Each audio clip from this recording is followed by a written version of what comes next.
You're listening to Three Things to Know with Stephanie Haney. The people you want to hear from and the things you need to know in Northeast Ohio and beyond. Get in the know, stay in the know. Starting right now. Senator Brown, thank you so much for joining me on the Three Things to Know podcast today. Thanks. Good to be with you. Thanks, Stephanie. Let's start with where we are right now. The whole country is reeling from the riots that happened in D.C. while the Congress was working to certify the Electoral College. And that's a symptom of the distrust and the division that we're seeing across the country and here in Ohio, a state which voted for President Donald Trump. So how do you think Joe Biden taking office will impact the mood here in Ohio? Well, it depends in part on, the division. When you talk division, understand that it's the President of the United States continuing to lie about this election. Every single elections official in the country, including many Republicans, are saying this was the fairest, most efficient, most honest election in years. Yet the president continues to say it wasn't a legitimate election. And you see most of his political party either defend him and regurgitate those lies, or you see them ominously silent. Therefore, most Trump voters believe that Joe Biden is not a legitimate president. These elected officials, Trump's not going to do it. These elected officials need to stand up and say this was an honest election. It was a fair election. My guy lost. I was for Hillary Clinton at 16. You lose sometimes, but they need to say that to heal these divisions. Speaking of those elected officials that are so important to this process, can you just walk me through what it was like to be there in the Capitol when these rioters broke into the building, to be sheltering with all of your colleagues? Yeah, we had no idea anything was happening. We weren't watching news. We were listening to each other debate in an isolated chamber that way on the Senate floor. Only when Senator Romney started to leave and was trying to go out the door, and they stopped him, which they normally wouldn't have done.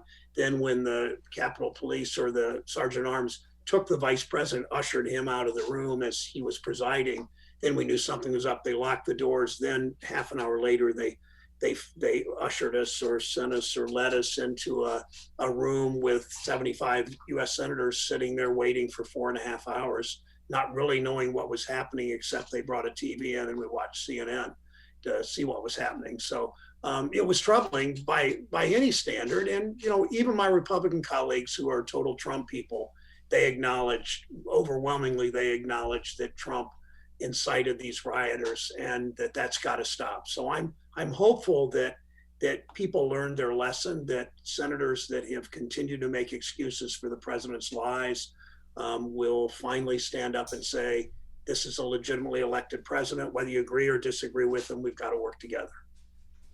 Certainly glad that you're okay, that our elected officials are okay. Unfortunately, that wasn't the case for everyone in Washington, D.C. during those riots, but there were some lives lost. There is still conversation, though, that there may have been a double standard in how these protests turned riots were treated versus how Black Lives Matter demonstrations have been treated. What do you think about that? Well, there is no question that these rioters were treated very differently from Black Lives Matter protesters, peaceful protesters at the Lincoln Memorial, where nobody lives or nobody works except for Abe Lincoln, sitting in a marble Abe Lincoln sitting on a big chair there. There's no question if these had been Black Lives Matter activists, that many more would have been arrested, and likely many more would have been killed in this kind of situation.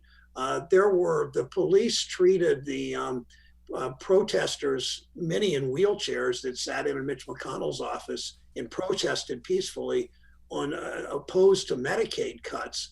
Police treated them much more roughly and more combatively, if you will, than these white supremacist protesters. So we've got we've got to, as a nation, understand that better and take action. That these are white supremacists. They were violent. They did something nobody's ever done since the War of 1812 when the British invaded the Capitol. They need to be held accountable, and those people that incited them, from the president to Rudy Giuliani to the president's son, need also to be accountable for this. We talk about accountability for this and a lot of conversation about President Trump's role in this. You have been very outspoken calling for the invoking of the 25th Amendment, and if that doesn't happen, for impeachment in the House and then to move to a trial in the Senate. Now, why do you think that's important right now at this late stage in the presidency for Donald Trump? I never thought I would say something like that, to call for the invoking the 25th Amendment. I didn't agree with President Bush on much of anything, especially his handling of the Iraq War and trade agreements that he jammed through the Senate. But I would never have called for the 25th Amendment to remove him from office. I'm hopeful that the vice president and the cabinet will do that. If they don't, we may have to move to impeachment quickly. We need to do it quickly. But this isn't to punish the president, or he deserves punishment, but this isn't really to punish the president or for vengeance. This is to stop what could happen to our national security in the next 12 days. If we don't act, there's no telling what this president will do next. Nobody would have predicted that he would incite people to riot in the Capitol. That had never happened, really. So we don't know what's next, but we're all concerned what he might use the military to do in the next 11 or 12 days. That was just a short excerpt of my longer conversation with US Senator for Ohio, Sherrod Brown.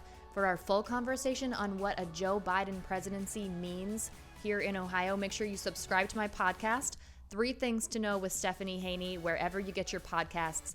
That episode drops January 16th. Thanks for listening to 3 Things to Know with Stephanie Haney from WKYC Studios. Subscribe now to stay in the know.